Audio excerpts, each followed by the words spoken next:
Assalamualaikum warahmatullahi wabarakatuh. Yang terhormat Bapak Muhammad Nur Asin, Magister Pendidikan sebagai dosen pengampu mata kuliah anak berkebutuhan khusus, dan tak lupa seluruh teman-teman yang saya banggakan. Di sini saya Novi sebagai moderator dan teman saya Nurul Lailatul Aini sebagai pemateri. Kami akan menyampaikan materi tentang metode terapi ABK dasar dan advance yang akan dimulai dari Mbak Nurul. Silakan, Mbak. Yang pertama, pendahuluan AB atau Applied Behavior Analysis terdiri dari 3 kata, yaitu applied yang berarti terapan, behavior yang berarti perilaku, sedangkan analisis yang memiliki pengertian mengurai atau memecah menjadi bagian-bagian kecil, mempelajari bagian-bagian tersebut, melakukan dan memodifikasi. Dari 3 kata tersebut dapat diartikan sebagai ilmu terapan yang mengurai, mempelajari, dan memodifikasi perilaku atau ilmu yang menggunakan prosedur perubahan perilaku untuk membantu individu membangun kemampuan dan ukuran nilai-nilai yang ada di masyarakat.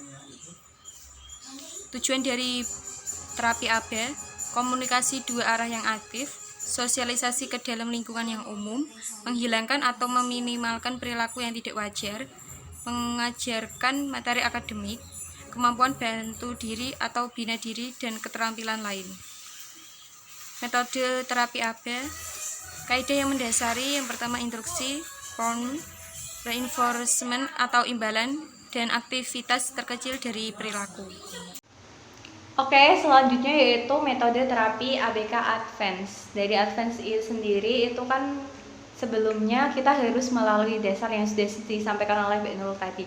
Nah, dari terapi ABK yang ini untuk ABA Advance, yaitu yang pertama kemampuan kontak mata.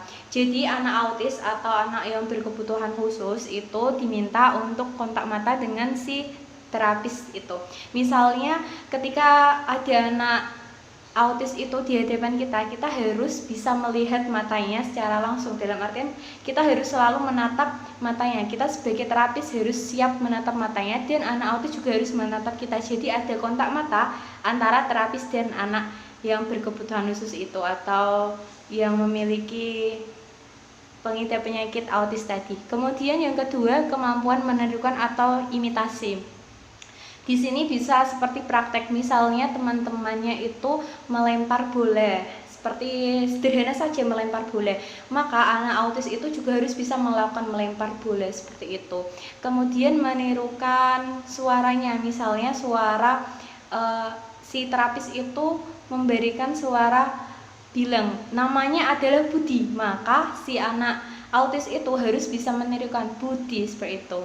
Kemudian untuk kemampuan bahasanya sendiri, kemampuan bahasanya itu bisa melalui bahasa-bahasa yang sekiranya itu mudah dipahami. Misalnya, hari ini hujan, maka kita membutuhkan payung seperti itu. Lebih bagaimana supaya ada beberapa hal yang bisa anak autis itu ketahui, tapi di dalam konteks yang masih sederhana.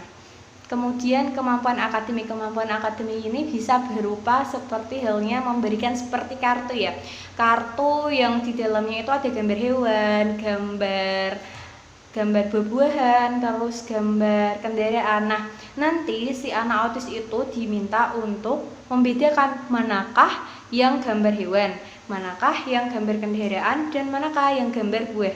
Jadi, pertama-tama si terapis itu harus tahu bagaimana cara pengucapannya, mulai dari buah apel, kendaraan, mobil, kemudian bisa yang lainnya atau hewan, jerapah. Jadi nanti selain dibantu untuk pengucapannya, juga dibantu bagaimana pengelompokannya. Seperti itu. Kemudian, nah, kemampuan sosialisasi ini yang paling mudah sebenarnya, karena di sini lebih dibuat fun ya. Dalam artian si anak autis itu bisa diajak untuk bermain, misalnya bermain seperti ini tangkap bola atau yang lainnya, sekiranya bisa bersosial dengan temannya. Misalnya dari permainan itu harus membutuhkan yang namanya kerjasama tim, jadi tidak cuma individu, melainkan permainan yang menunjukkan kerjasama tim, seperti halnya permainan yang bola basket atau apa, tapi yang masih sederhana, dalam artian nggak terlalu langsung dilepas seperti itu. Ya, itu presentasi dari kelompok kami. Apabila ada kesalahan baik yang kami sengaja maupun tidak, kami mohon sebesar-besarnya maaf dari kalian. Apabila ada pertanyaan bisa ditanyakan di grup WhatsApp. Terima kasih, sekian, wassalamualaikum warahmatullahi wabarakatuh.